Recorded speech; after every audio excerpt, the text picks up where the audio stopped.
Every time there's a crisis in Africa, war, drought, floods, or displacement, the world waits for the same players to step in.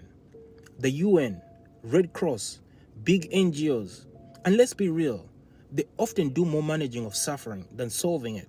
But what if this time we did it differently? What if we, the African diaspora, took the lead? Not through pity, not through charity, but through strategy. Here's the idea.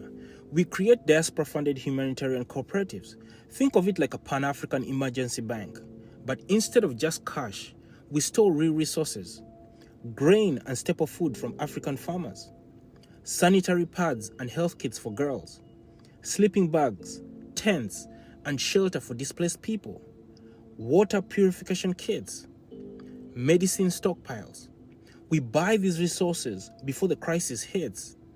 We store them near the places most vulnerable to conflict or disaster.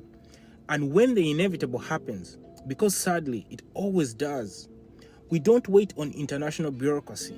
We move instantly, powered by logistics, community networks, and trust. You know who wins too? African farmers. Instead of always begging for subsidies or dealing with exploitative middlemen, they sell their grain and produce directly to the cooperative at fair prices. We build supply chains with our own people at the center. We support local agriculture, we create jobs, we feed the continent, and we prepare for tomorrow. We need to unlearn the idea that only foreign nations can rescue us, that only white saviors can save Africa. That's outdated thinking. Why are we waiting on billion-dollar organizations when we have billion-dollar buying power as a diaspora? What if instead of just posting about crisis after crisis, we built the logistical backbone to meet them head on? We can start small. One warehouse in East Africa, another one in West Africa, a pilot project for sanitary pad distribution, a mobile food kitchen for refugee camps, and we scale from there.